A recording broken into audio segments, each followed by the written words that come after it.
What's going on, man? Welcome back to the basement. I'm Ron, and in this fantasy football space, me included, every week you'll see titles of This Waiver Wire is Fool's Gold, or Let Your League Mates Spend All Their Fab on this week's waiver wire. Well, in week 12, it's the opposite. This is an amazing week to need running backs, wide receivers, quarterbacks, whatever you need.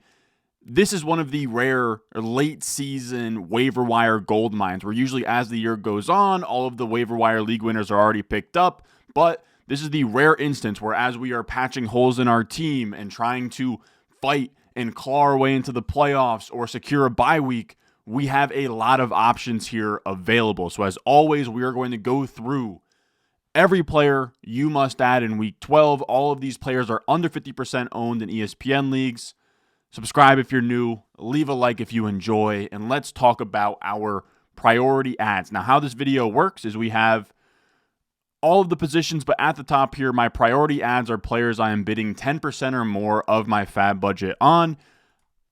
I always use this video as kind of a rough draft. I group all the players into tiers of how I feel about them, and then as soon as I post this, I go on the Patreon, patreon.com/Ron Stewart, and I outline my waiver wire article to post that shows every player I mentioned, if not more players, and exactly how much fab I'm bidding on each of these players. And you get my rest of season rankings out tonight, my weekly rankings this week, all of that good stuff and more, patreon.com/Ron Stewart. You can find that in the description and the comment section down below. Now, our first priority ad is the man of the hour, Sean Tucker. He goes absolutely nuts versus the Bills, scores 3 touchdowns, and pretty much completely closes out Rachaad White, I believe out-touching him 12-2 in the second half of this game versus the Bills. Now, of course, the elephant in the room is Bucky Irving. And that's always the tough thing here with these players is Sean Tucker. If we knew right now that Bucky Irving would be out the next 3 weeks, I would say blow all of your fab budget on Sean Tucker. But think through Sean Tucker in a short view lens. Essentially, I think he is going to be the lead back in any game Bucky Irving is not healthy moving forward. He has earned the right to play over Rachaad White. But once Bucky Irving is back in the mix, I think that Sean Tucker is going to force a little bit of a split. Maybe Bucky Irving takes a slight hit, but then Sean Tucker is still going to be a guy that you're not really starting confidently. So when you're bidding on Sean Tucker, it's through the lens of every week is not guaranteed. And in terms of him being a startable asset, it's probably, 70% in week 12, 50% in week 13, 20% in week 14. Think through it through that lens and then kind of decide what your needs are. If you have Bucky Irving, you can feel free to go all in on Sean Tucker so you at least have something to start in his place moving forward. He does get the Rams this next week, which is a tough matchup down the stretch. Now, I do also have a quote. Shout out to Coach Speak Index over on Twitter. He has this is a premium Discord. I don't know if it's really great for me to be showing these, but he pretty much compiles all the quotes on the week. And I figured this Bucky Irving situation is one of the weirder ones in fantasy. So this is what he kind of scooped up from Todd Bowles' conference press conference, media availability after the game on Monday morning, I believe. He says Bucky Irving and Chris Godwin will get worked into practice more this week and get more reps, and then we'll kind of evaluate them as the week goes on, but they'll definitely get worked in. But we've been seeing this a lot just this season with Chris Godwin, where he's been practicing since like week 4. So practice does not equal playing on game day. And then he says on whether Sean Tucker has earned more playing time even when Bucky Irving returns. That's hard to say. We go with the hot hand. We got 3 good backs and play them all, and we rotate them all. And whichever one gets hot usually gets the most touches. That's kind of just coach speak. I suspect once Bucky Irving is back, he is the lead guy. But until then, Sean Tucker is going to be a top 24 option in any game that Bucky Irving misses. Now, if you need a running back fill-in, we have Emmanuel Wilson here. This is another weird one where we don't know the severity of the injury so far. I tried to hold out on making this video to get some more clarity, but we really don't. This is from 4for4. Jeff Mueller does an injury article on there every single week. And this is what he's saying about Josh Jacobs. His expectation is that Josh Jacobs misses week 12. He says, by video, I have some concerns this could be a PCL sprain. Pretty much goes on to say that he could see Josh Jacobs returning anywhere from week 13 to week 16. Pretty much believing there's a very good chance that Josh Jacobs does not go in week 12. How I would view this is very similar to Sean Tucker. this is a one-game rental. Anything after that is gravy for Emmanuel Wilson. We saw in this game, Emmanuel Wilson got all of the work once Josh Jacobs got hurt. Nothing really came for Brooks in this game, and Emmanuel Wilson ends up with 11 carries, 40 yards, a touchdown, and is going to be an RB2 in any game that Jacobs misses. I imagine Jacobs misses this week. We get Emmanuel Wilson as a locked and loaded RB2 versus Minnesota at home, and then anything after that is up to Josh Jacobs' availability. So definitely think through the lens of a short-term asset, but if you just lost Josh Jacobs or you have a running back on bye and you desperately need a win, feel free to be aggressive on Emmanuel Wilson. Now, still going with our priority ads here, we have 2 wide receivers, first up being Michael Wilson. This one came out of nowhere, right? No Marvin Harrison Jr., and it's like, okay, Michael Wilson will have a little bit of a role, but he's not going to be Superman. But instead, he puts up 15 catches, 185 yards, and just has an amazing week. Jacoby Brissett has been serviceable. I already kind of took a look at the Fantasy Pros consensus rankings for this week, so anybody out there that is submitting rankings across all of the analysts, Michael Wilson is a top 24 wide receiver this week. Now, it's very similar to all of these waiver wire guys. This isn't somebody that I think is going to be startable in week 16, but with Marvin Harrison Jr. coming off the appendicitis surgery, which is absolutely insane, we should have this week, potentially that next week, and then things get shaky. So it's another one of these 1 to 2 week rentals, which should be the expectation. But again, if he's going to go in your lineup, he's going to go in your flex spot. Did you just lose Drake London? Do you have like a Cortland Sutton on bye week? Michael Wilson makes a lot of sense if you need a win right this second. And then we can also talk about our last priority ad this week. We have Christian Watson. He is not a full-time player, but these Packers wide receivers, they rotate. He started out at 65% of the routes in his first game back, then 75%, then 83%, then 80%. As long as he can stay above 80%, he is the perfect boom-bust flex in any given week where if you need a win bad or you get kind of killed on the Thursday night game and you need a big week, Christian Watson is a great upside swing. This past week, he finally shows his blow-up game ability. He gets 4 catches, 46 yards, 2 touchdowns, 20-plus PPR points as one of the focal points in this Packers offense without Tucker Kraft moving forward. So Christian Watson is a really strong ad that isn't like the other 3 where they are short-term rentals. Christian Watson, I think, from here through the fantasy playoffs will be a fine boom-bust flex on your lineup. Then we are going to talk about our positional lists here. First up with running back, and these guys not being priority ads means that I'm bidding 10% or less of my fab budget on them or just adding them once waiver wires roll through. First up, we have Kenneth Gainwell and Caleb Johnson. Jaylen Warren gets hurt in this game. We also have Aaron Rodgers getting hurt in this game, which is going to hurt this offense. But the Jaylen Warren injury doesn't even look like he's going to miss this week. This is from Jeff Mueller again. Although he's able to return to this game, Kenneth Gainwell wound up producing and playing more after Warren's injury.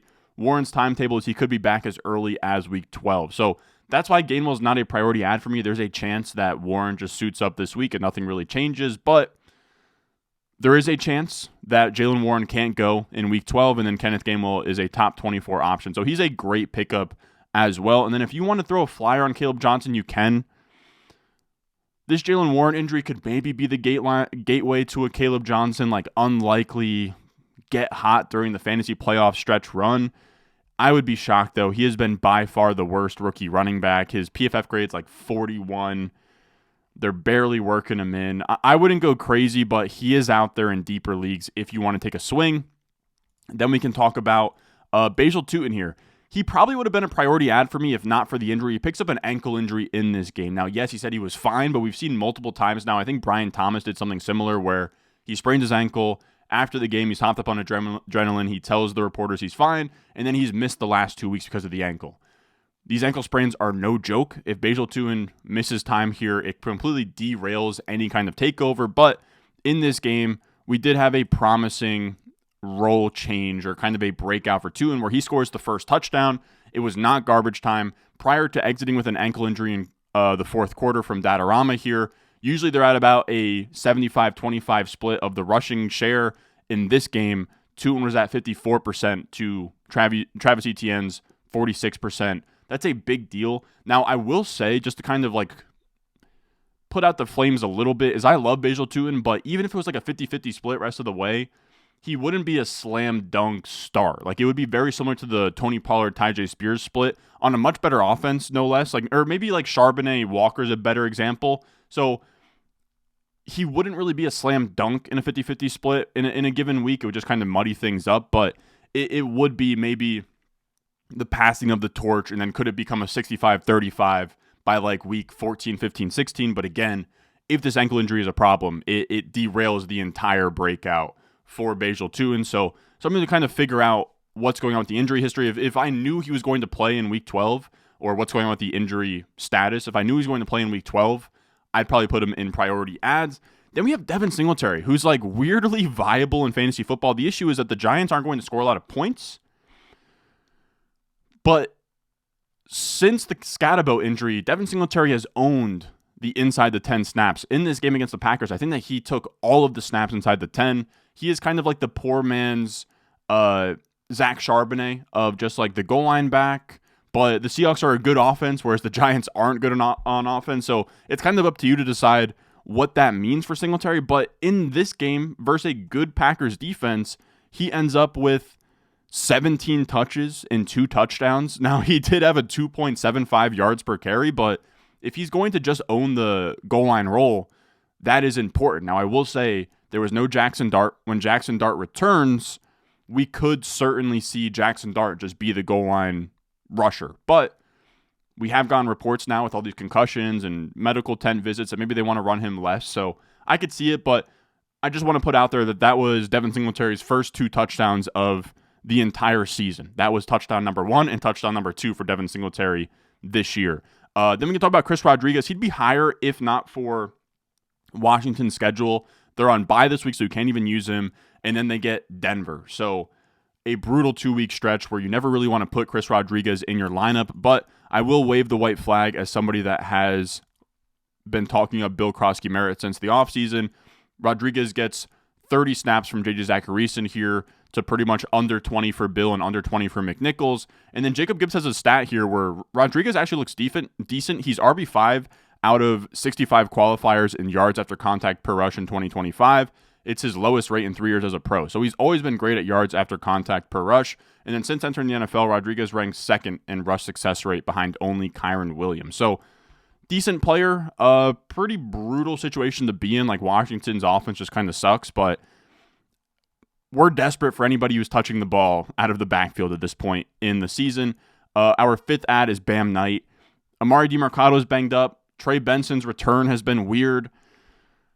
It's not sexy, but if you got to squeak out one more usable week from Bam Knight, I think you can do it this week. Again, it's like not super sexy. It's not great, but you know, if you're looking for like the RB34 by consensus, Bam Knight's your guy. And then I'll throw out Ollie Gordon. Achan's the star, but Achan is a small back who could twist an ankle. He did get a little bit banged up in this game overseas. Of course, they're going to be on bye, but then they get New Orleans, the Jets, Pittsburgh, and Cincinnati. I can't think of a better 4-game stretch for a running back, and if Achan gets any kind of bump or bruise during that span, Ollie Gordon is a league winner down the stretch here. Then we can move on to our list of wide receivers here.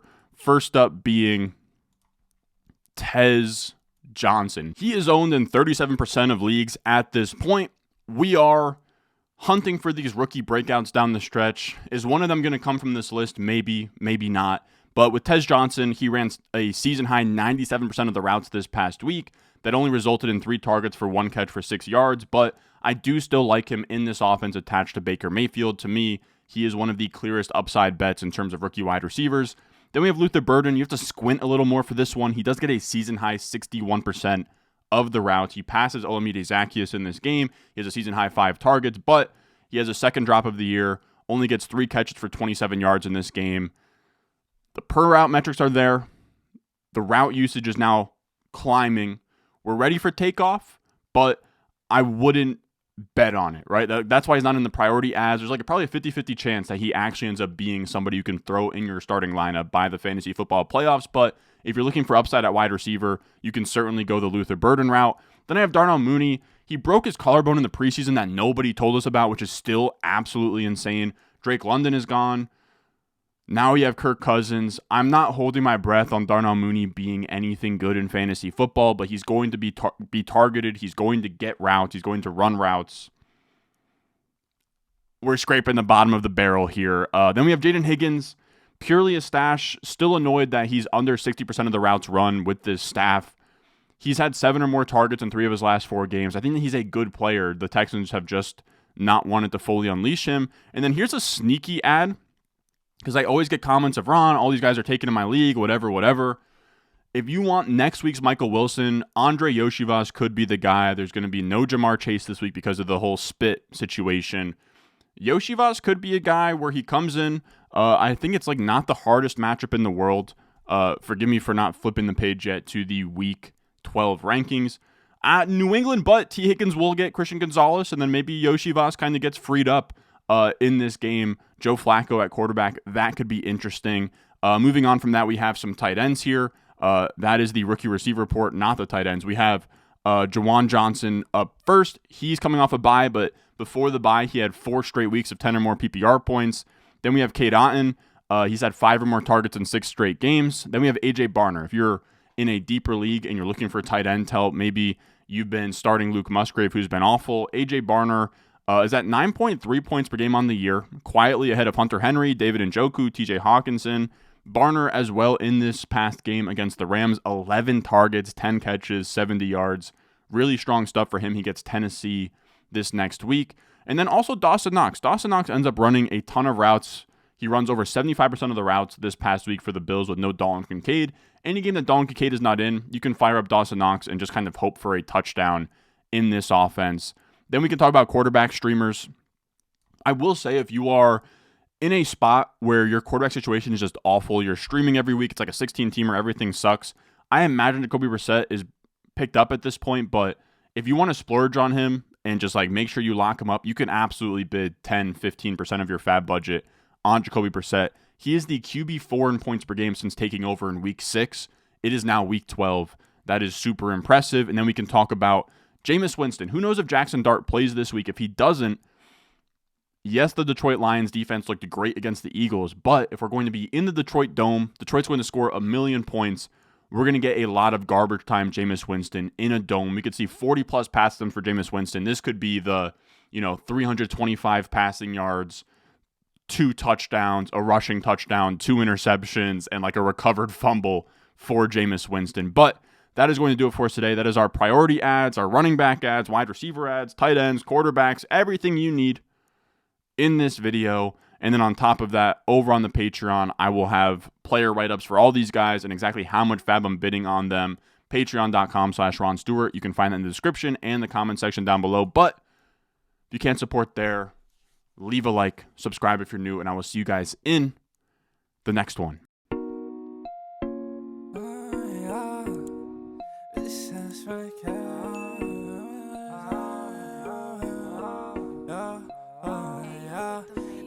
Stones, like this froze, ice cold, ice around my body like